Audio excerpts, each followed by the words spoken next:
Welcome to the second half of what I read in May. Now, I think I read 25 books this month. It's really hard to tell. For some reason, Goodreads is hiding some of the books that I read, and I know I put the correct date on there for when I finished it, and if I look the book up individually, I can see it, but I don't see it in my books read history. It's very odd.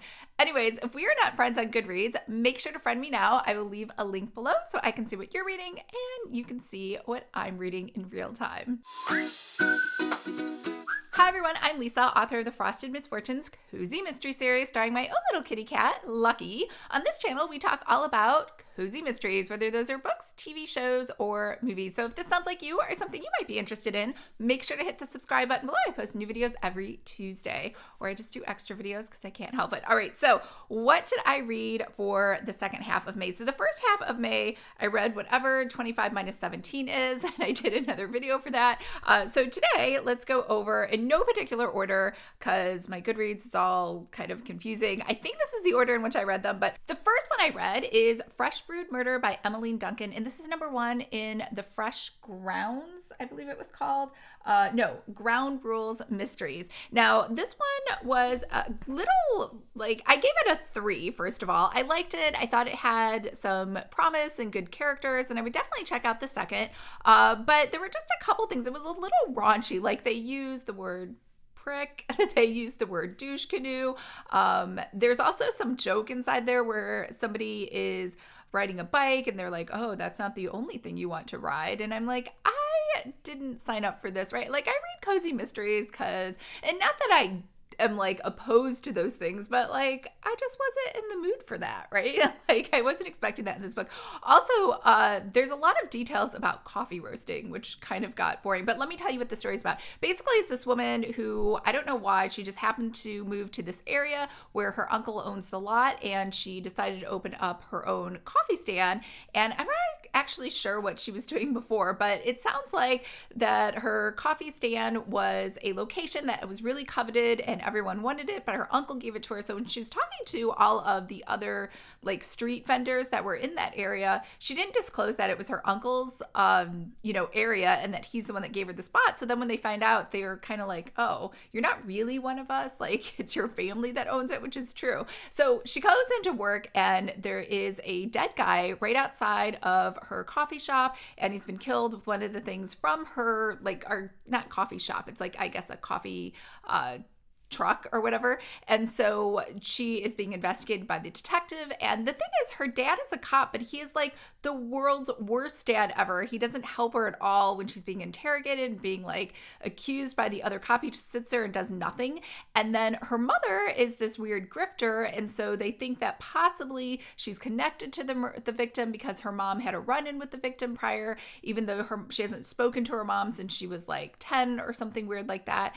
And then her brother also, nobody in this family gives you the warm touchies like the Cozies. So I thought that was okay though. It gave it some depth, but nobody really helps her. And then on top of it, she breaks the girl code. So there's another vendor who just happens to have an ex-husband that she runs into. And so she just starts dating him. And she's like, oh, is that okay? And the woman's the ex-wife is like, yeah, sure, go ahead. But it doesn't matter. You should never ask that. That's the girl code. You can't date somebody's ex. I feel that is a universal rule. Anyways, so that's kind of why I gave it a 3. Also, there's this homeless girl that found the victim, and I thought this was awful. He was still alive. She could have called 911 for help, but she didn't because she was worried about being caught as a runaway. Who cares? You're a runaway. It's not it's a big deal. So he dies. I don't know. I feel that's awful. It's those people that walk in front of ambulances. Someone could be dying because you just have to cross the street right then. You can't just wait for the ambulance to pass by. Anyways, so they also have this horrible acronym called SCAT. SCAT, and that's the name of this organization that helps homeless children. And so she's trying to help this woman or this kid, or they don't really say how old she is, that left this victim to die. So I don't know. So there were some major things that were kind of just not sitting well with me but for whatever reason, I did give it a 3 because I feel it did have some promise. So I will check out the second book and let you know how that goes. All right. The next book is Beachfront Bakery, by Fiona Grace, and this is the first one in Killer Cupcake Mysteries. I gave this this book a 2. And the reason I gave this book a 2 is because it took forever to get, like, the 40% mark was the first time we got to the murder. It read more like a women's fiction novel about this woman with this depressing, horrible life where all these bad things happen to her, and then she runs into a fortune teller who tells her she should open up a shop right there on the beach, even though it's nowhere near where she used to live. It's just kind of odd. And then on top of it all, there's a homeless dog, which I think you guys all know how I feel about homeless animals, where people just leave them and they're like, it's just so great that there's this homeless animal. It's just running around with nowhere to sleep at night when it's 30 below. So she just feeds or does she even feed it? I think she does. She only feeds the homeless dog when she wants it to help her or like help save her or rescue her or something like that. And also, if you're Italian, I'm pretty sure you're going to be pretty offended by this book. So there's an Italian guy in the book that owns a Italian restaurant. And of course he's a mobster, because that's all he would be. That's like how the book says it. Of course he's a mobster, and he's killed people. And then there's 2 other Italian pizza places on either side of her owned by twins. And I don't know, maybe because I was reading the audiobook version or listening to the audiobook version and they sounded so stereotypical. And then there's a shop where there's an Asian woman and she just keeps calling her the Asian woman this, the Asian woman that, even though she gives everybody else in the story a name. So yeah, so that's partially why I gave it a 2. So there was that book. So let's move on the list. So the next one is Hollywood Ending by Kellye Garrett. And this is number 2 in the Detective by Day. And I actually haven't read the first one. I gave this book a 3. It was really long, which I was surprised by because I think it was self-published, and usually those books are shorter, but this was a really long book. And it's basically about a woman who used to be a celebrity and then no longer is. So now she's dating a super, I guess, hunky celebrity star, and he walks the red carpet and goes to all those big shows, and he has his own publicist. And then her friend is also, it reminded me a little bit of like Janet Ivanovich in a Hollywood setting, because her friend is this crazy person who hires the paparazzi to pretend to take fake pictures of her so that she can try to be famous. And that's basically the only thing that her sidekick friend is there for. But she has decided to be a private detective, but she doesn't even have a license. And the guy that she's working with, like, basically never really appears in the book. And a publicist is murdered, basically. And I guess the hardest part for me was that it's all like Hollywood, like who's who, and, you know, diets and being thin. And I'm just not like into that. But I think if you are, I think it's still a decent read. Like, I don't think it was a bad read. It just wasn't something that I was really like into. The next one is Mango, Mambo, and Murder by Raquel Reyes. And I actually mentioned this book in the Crooked Lane Publisher Spotlight that I did. It's the first in the series. I don't even know if the series has a name, but I was super excited because it's own voices, and it was set in Miami that uses a lot of Spanish in there. It like started out as a 5 for me when I first read the first 2 chapters, and then it dropped to a 1. So my final rating for this book is a 1. It was like, so here's basically what happened. So she moves to Miami. Her friend is a real estate agent, talks her into being on this morning talk show, even though she is a food anthropologist. She quit her, I guess, teaching position or stopped working on her PhD in New York City so that they could move to Miami because her husband's mom had offered to help get them set up and have them have a bigger, better job or something. So the whole book is basically about her wondering whether or not her husband is cheating on her. He's like the world's biggest jerk. He never calls. He never shows up for dinner. He ignores her. He's just rude and like just terrible to her. And then her mother-in-law is also awful to her and treats her like garbage. And like, for example, she invites everybody over to the house to do a celebration dinner for a promotion that he got at work, or a new job that he got, which one, he never told her about the job. And also the mother-in-law did not set any place at the table for her. So she was forced to eat like on the floor or with the kids. And then also on top of that, the mother-in-law also invited her ex-girlfriend to come as well and gave her a seat right next to her. Like, she just is constantly treated like garbage through this. But what really did it for me is that she's like obsessed with her baby, like her toddler. I don't know how old is this, 2 or 3.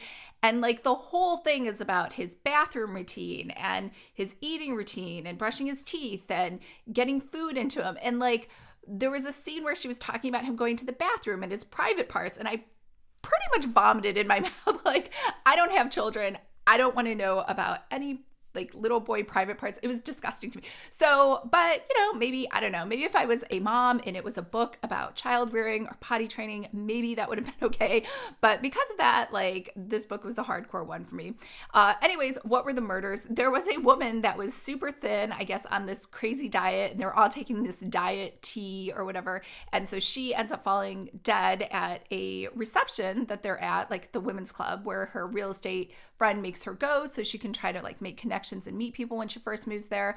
And then there's a second murder again later. So yeah, like I like, she's not even really solving the murder. It's just all about her and her 3-year-old little boy. So that's kind of why I definitely, this was a 1 for me for this book. So moving on.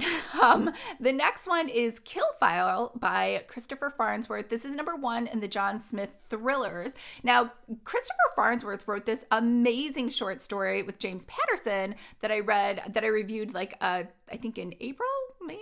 Yeah, April. I've only done like, I think 2 months of like what I read. So I think it was in April, and it was amazing. Like, I could not put it down. It was so good. And so this one, couple things. Yes, it was just as good as that, like fast-paced, great action, great characters, but the whole premise of it was kind of like, I didn't really buy it. So it's kind of like Sandra Bullock's The Net, if anyone remembers that from like 1905. It's like such an old movie where she never leaves her house, but her whole online identity is wiped out. So it's the same thing where somebody wipes out his whole identity, and then there's these people trying to kill him, but it won't even matter because he's broke and like they've wiped out his whole online existence. And I don't know, it just seemed really unrealistic, I guess is what I'm saying. It just seemed kind of silly. So, but otherwise, I would definitely still read Christopher Farnsworth, but just not anymore in this particular series, or maybe it was just that book. The next one is For Whom the Book Tolls by Laura Gail Black. This is number 1 in an antique bookshop mystery. So basically her uncle dies and she leaves her his store. So, and she also leaves her $1 million. Like, she's literally a millionaire overnight and a place to live. So all of her like life problems have been solved. So it's just really weird because she's been fired from her job. She has nowhere else to go. And so she drives to her uncle's. He's like, why don't you just come here and, you know, I'll help you with the house and, or, you know, somewhere to live. And so, I mean, when I visit my relatives, I try to go at a decent hour to arrive during normal daytime hours. For some reason, she had to drive all the way through the night and not get there till 2 a.m. So he told her, don't wake me up when you come, even though I haven't seen you for years. Use the key outside, quietly let yourself in, and do not disturb me. I just found that like the whole beginning was kind of odd, but they had to do that, I guess, so that then she could wake up in the morning and discover that her uncle is dead at the bottom of the stairs inside of the bookstore. So basically it's her trying to figure out who killed her uncle, even though she hasn't talked to him for years. And she finds out he's like this big like Casanova who's dated all these different women in town, and possibly that's it. Also, her parents never come to visit. You know, it's like, I don't know, I feel like if my aunt and uncle died, my parents would come to visit. Did I mention what I gave this book? I'm not even sure. I just started complaining. I gave this book a 4. I know, even with all that complaining, because I feel like, again, I feel like it had some good characters. I liked the town. It had some good potential, but this just wasn't like a 5 for me. But it was a good mystery, so I am willing to give another book in the series a try. The next one is Cappuccinos, Cupcakes, and Corpses by Harper Lynn, and this is number 1 in the Cape Bay Cafe Mysteries. So I gave this book a 4. Now, mostly like it was an okay mystery.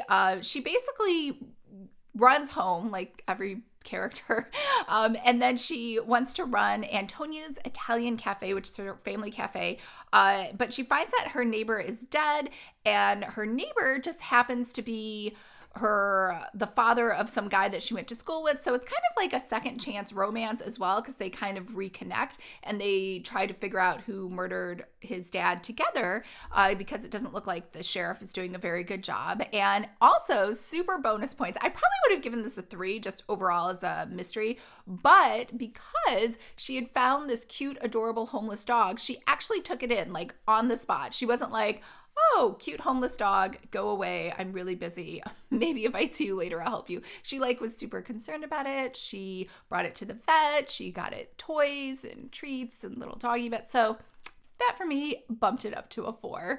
The next book is A Crafter Knits a Clue by Holly Quinn. This is number 1 in Handcrafted Mystery, and I gave this book a 4. So this one is about Sammy, even though her name's Samantha. I don't know why. It really annoys me when people have nicknames for their main character. Like, just give them the name you want. Like, we don't have, it doesn't make me, it actually makes me like the character less when you give them a nickname. Just name them whatever. And maybe it's because I don't have nicknames. You can't really do anything with the name Lisa. It's Lisa.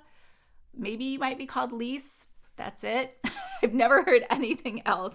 But anyway, so Samantha takes over her friend's community craft store, which means it's basically a store where different people come in and they teach crocheting. One person teaches knitting, another person teaches painting. And so in there, Ingrid works at the yarn barn where she sells yarn. And so she's been stabbed with knitting needles. And Samantha is the one who finds her.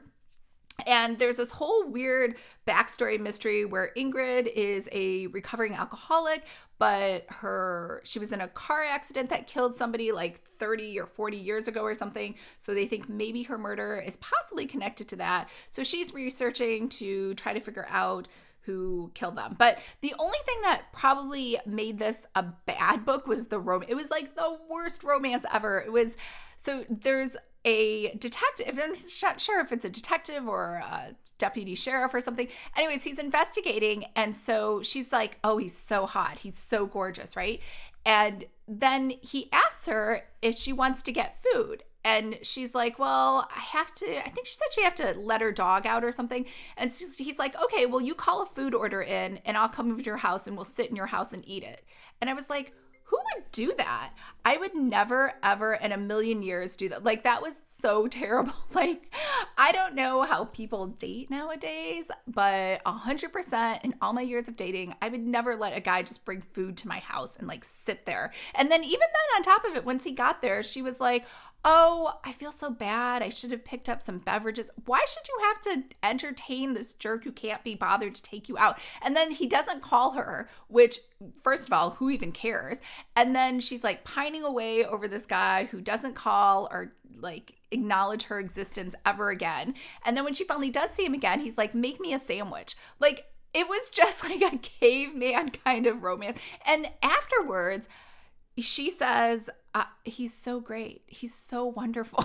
Like, it was very tough for me to watch. So actually, even though I like that mystery, I will not read any more books in the series because this is like the biggest anti-feminist book I've ever seen when it comes to dating. All right, so the next one is Little Bookshop of Murder by Maggie Blackburn, and this is number 1 in Beach Reads Mysteries. I gave this one a 4. There's a lot of 4s this month. I actually was very happy with my selections. So this one is about a Shakespeare professor who has this overwhelming fear of spiders, and she has an incident at the college where she freaks out because she sees a spider, so they put her on leave. And at the same time, her mom just happens to have a heart attack. Her mom owns a bookstore called Beach Reads where they just sell mysteries and romance by the beach. And she hates the store. She thinks romance and mysteries are just stupid and dumb, and she wants to have nothing to do with them because she thinks real literature is like Shakespeare. And so she goes home, but there's a book club, a romance book club that her mom was involved in, and they ask her to read the book and join them to be part of the book club. And her aunt and her cousin are there, and they all work at the bookstore together. And she's not really sure what to do, which is kind of weird to me because she has like 0 friends. Like, even coworkers, I would think at your workplace, you would be able to call them and be like, hey, what's going on? And what did so-and-so say? Or so. She like supposedly has no friends. So Anyways, this whole time she's wondering about her book. She's like paranoid about spiders just in general. And her mom is super healthy, like hippie kind of yoga fit person. So they're like, there's no way she could have died of a heart attack. She's only like 40 something. And so they start investigating and they find out that it probably wasn't a heart attack and someone had tried to kill her. And so they're going through all the different book clubs and organizations she was involved in, her yoga classes to figure out who possibly killed her mother. The next one is And Then There Were Crumbs by Eve Calder. This is number 1 in the Cookie House Mysteries. Now, I gave this book a 4, which is funny because this was on my DNF list. So I had tried to read this as an ebook on my Kindle, I'm going to say like whenever it came out, like a few years ago.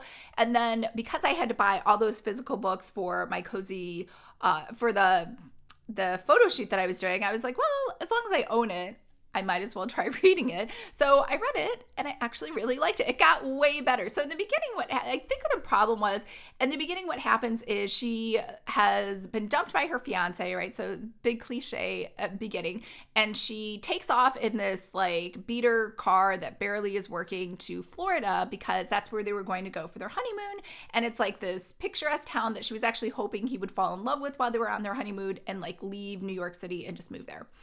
And when she first gets into town, her car breaks down and this very good looking guy comes over. He just happens to be a car mechanic and he is driving a tow truck and he offers to tow it for her, but she's broke. So I guess the biggest problems I had with it were, how is she broke? Like as an adult person, like you should have some kind of emergency fund, or she could have gotten some refunds from the way, I don't know. It just seemed kind of lame to me that she's still broke. And then this guy that is possibly like the first guy you always meet in a book is usually the love interest, but this guy is actually dating someone in the community. So it just seemed kind of odd, like why have her meet him at all with the car problems? Anyways, she breaks down in front of the cookie house. The guy that owns it offers to give her not only a job, but also lets her live upstairs in the cookie house. So she like has everything handed to her. So it's super easy. There is a guy named Lord Stewart Stuart Lord, and he is dead the next morning in the cookie house, which is kind of odd that the owner of the cookie house ends up going to jail and not her.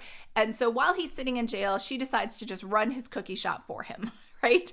And the neighbor happens to own, I believe she owns a flower shop. She's just super nice. She also takes this woman in, lets her live in her house, and then helps her to do all these things for the cookie shop. Like, doesn't this woman, not only does she have her own shop to run, she also has like 20 children or something and a husband, but she has all this time to help her run the cookie shop. So the cookie store, it just seemed odd to me. I think that I don't know. The guy didn't want cookies made at the store because his wife used to make them. And after she passed away, he was really sad. So he wouldn't allow cookies to be made. But she just goes ahead and makes cookies anyway, like against his wishes. So I feel like that was like disrespectful. But again, the woman at the flower shop pretty much saved the entire book for me. If it wasn't for her, I probably wouldn't have kept reading it. But yeah, so that was the rest of the book that I did finally finish.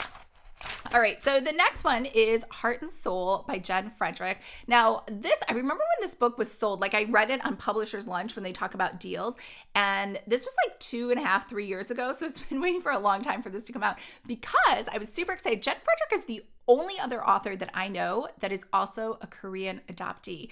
And this was supposed to be like an Own Voices about a Korean adoptee, and it was supposed to be a rom-com.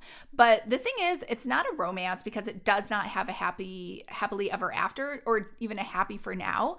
And it's honestly, I gave this book a 3 because I was super excited that there was a Korean adoptee in it.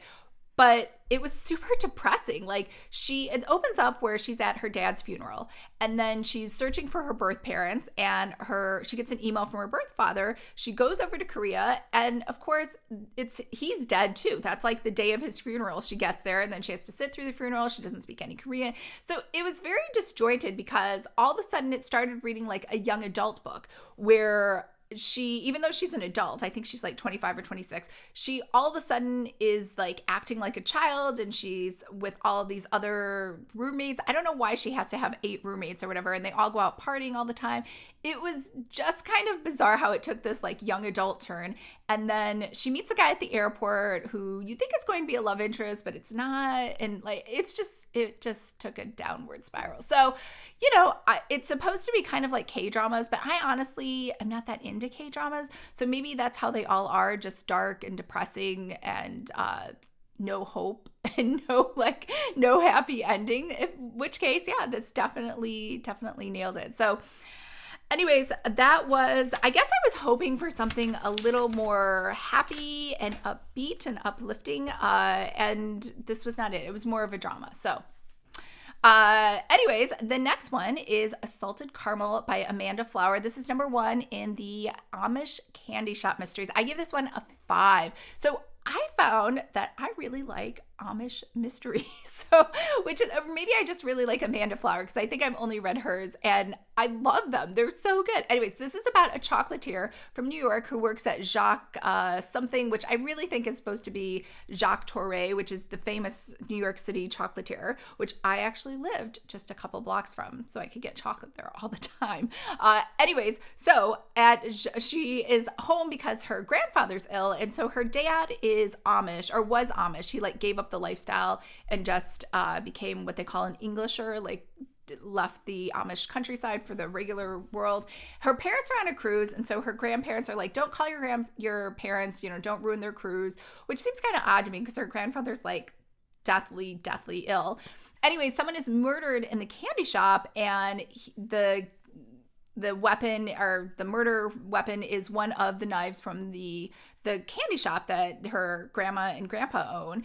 And of course, it has her grandfather's fingerprints on it. And even though he's bedridden, the police are like, maybe your grandfather did it, which is very odd. So she's trying to clear his name, as well as just kind of hang out because her grandfather's sick. And so her grandmother needs help running the candy store. Now, the candy store has been shut down because there's a murder there, but there also happens to be a wedding going on that they were supposed to make a lot of candy or patisseries, I'm not sure what the word is, pastries for that wedding. And so she is going to work at the church now to make those pastries. Her best friend from New York flies in and happens to be looking for her. She's like, they missed you at the Jacques whatever chocolate factory. You need to come back to the store. And she's like, I can't until I finish this wedding. So her friend helps her with the wedding.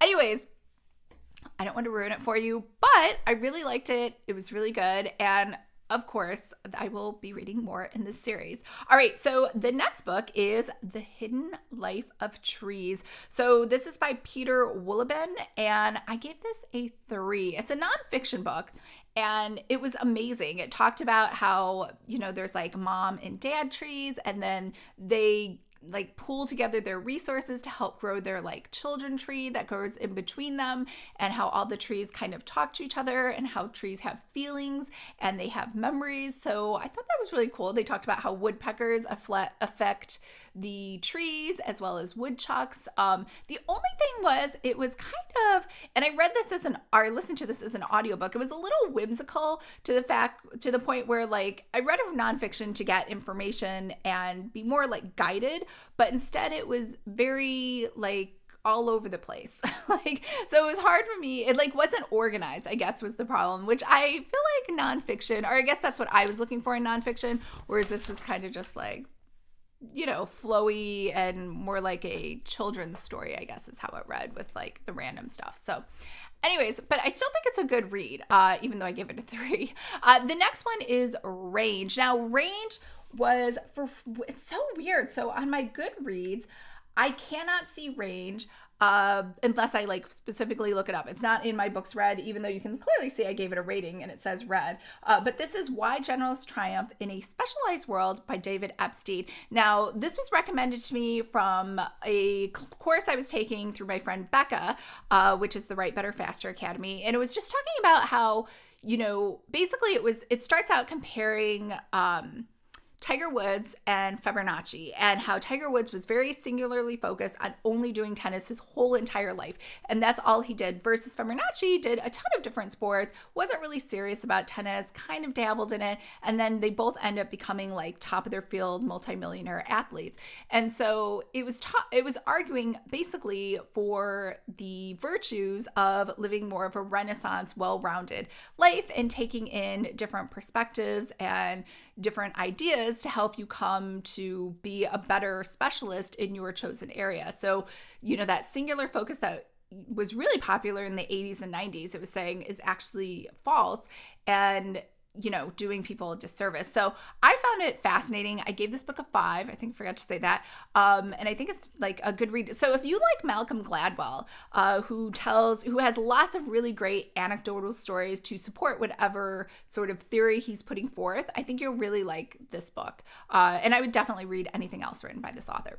All right, the next one is Brownies and Broomsticks by Kellye Bates. This is number 1 in a magical bake shop. I gave this one a 3. Probably like a 2.5. It wasn't really bad. I don't think I'm really into magic at all, even though I have the Paranormal Cozy Mystery Club. I like cozy mysteries, but I just feel like, I think like the more I've read it, the more I realize I really like contemporary. And I think that's because I come from a blue collar family and I definitely have had to work for everything I've ever received or wanted or had. And so to me, magic is like a cop out. It's kind of like getting something for nothing, like being born with a silver spoon. And I think that's the main reason I don't really connect with magic or paranormal, because you just get to be better than everybody just by virtue of being born to the right parents, or like royalty. And so I think that's why it never really resonated with me. Like, and I know it's like a fantasy, right? And that's what fiction is supposed to be.